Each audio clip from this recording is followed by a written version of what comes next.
আসসালামু আলাইকুম গাইস, আপনারা সবাই কেমন আছেন? আশা করি সবাই ভালো আছেন। আলহামদুলিল্লাহ আমিও ভালো আছি। তো আজকে আমি আপনাদের সাথে শেয়ার করতে চলে আসলাম একটা রাজকীয় স্বাদের ফিন্নি বলে, এটাকে পায়েস বলে, যে ভাষায় বলে, আমাদের দেশে এটাকে ফিন্নি বলে।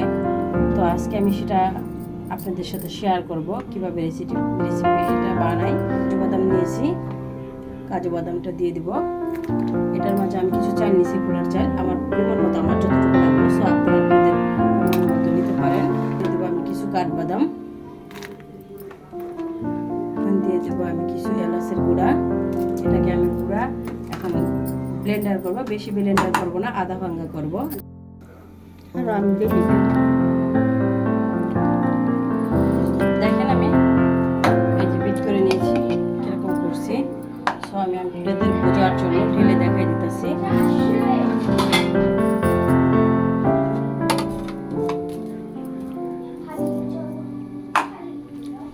দেখেন এরকম পরিমাণ করে নিয়েছি আমি, আধা ভাঙ্গা যেটা আর কি, এইভাবে ভেঙে নিয়েছি।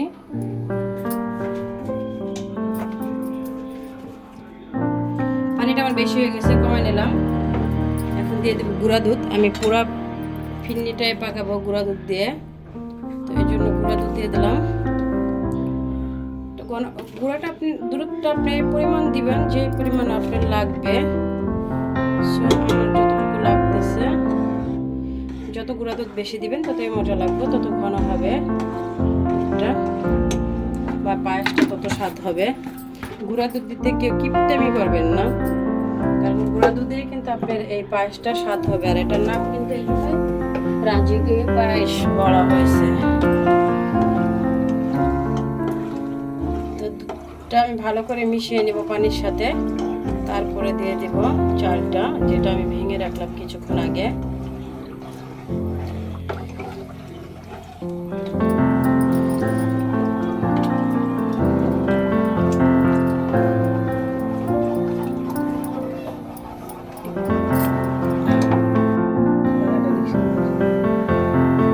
এবার দিয়ে দেবো আমি এই যে চালটা গুঁড়া করে রেখেছিলাম সেটা দুধের ভিতরে।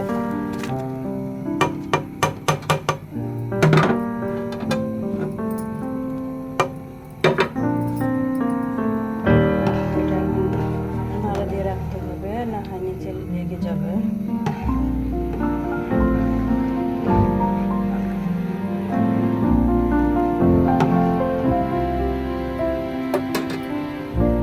দিয়ে দেবো একটা তেজপাতা টুকরা করে। এবার আমি দিয়ে দেবো স্বাদ মতো লবণ। আর মিষ্টি জিনিসে লবণ অতটা লাগে না, বাট তারপর না দিলেও হয় না। না দিলে আমার কাছে ভালো লাগে না। অনেকে মিষ্টি জিনিসে লবণ ছাড়াই রান্না করে, তো যার যেরকম পছন্দ। আমার মিষ্টি জিনিসে মনে হয় দিলে, লবণ না দিলে মনে হয় ভালো লাগে না, এই জন্য আমি লবণটা দিই। সো আপনারা যদি স্কিপ করতে চান করবেন। আর আমি আগে পায়েসে কখনোই চিনি দিই না, আগে চালটা ভালো করে ফুটিয়ে তারপরে চিনি দিই। এখন আমার চালটা ফুটে গেছে, এখন আমি চিনিটা দিয়ে দেবো।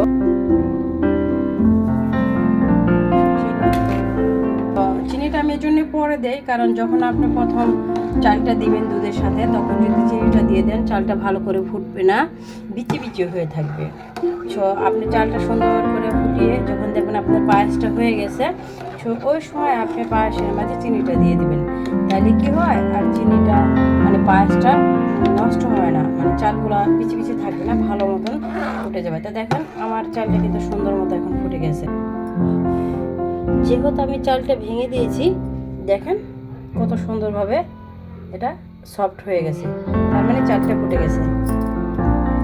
আর এটা যদি আমি চিনি সহ দিতাম, তাহলে মনে করেন মানে যখন আমি দুধের সাথে চালটা অ্যাড করছি তখন যদি দিতাম, তাহলে কিন্তু এই চালটা ভালো মতো কখনোই ফুটতো না, বিচি বিচি হয়ে থাকতো, আর পায়েসটা এত সুন্দর ঘন হতো না। আর একটু চিনি দিব, কারণ পায়েস মিষ্টি না লাগলে ভালো লাগে না।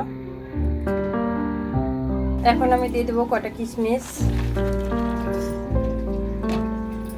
এর সাথে আমি বেশি না, অল্প কিছু নারকেল কুচি দিব।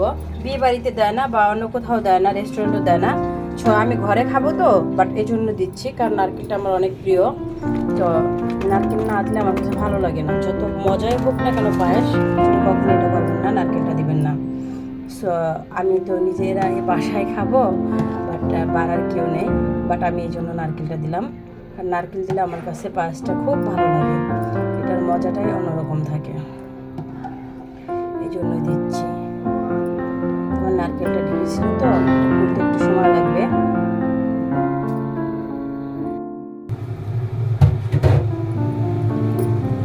পায়েসটা আমার রান্না হয়ে গেছে।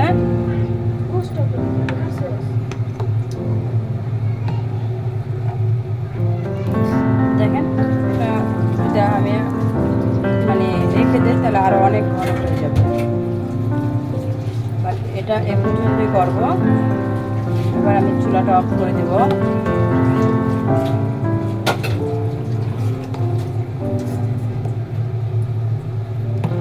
নারকেলটা এখন আর নেই, সব মিশে গেছে বলে।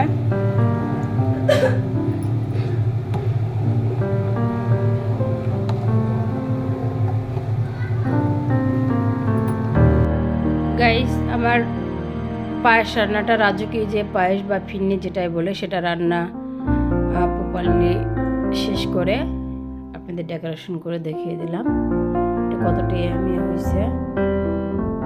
আপনারা যখন করে খাবেন তখন বুঝতে পারবেন এটা স্বাদটা। আলহামদুলিল্লাহ, অনেক সুন্দর হয়েছে আমার পায়েসটা।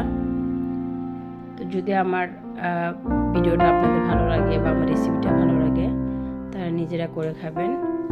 আর যদি ভালো লাগে কারোর সাথে শেয়ার করতে ইচ্ছে করে শেয়ার করে দেবেন।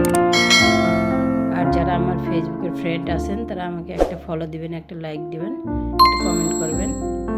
আর ইউটিউব চ্যানেলে যারা আমার ফ্রেন্ড তারা আমাকে সাবস্ক্রাইব করবেন, লাইক দিবেন, কমেন্ট করবেন।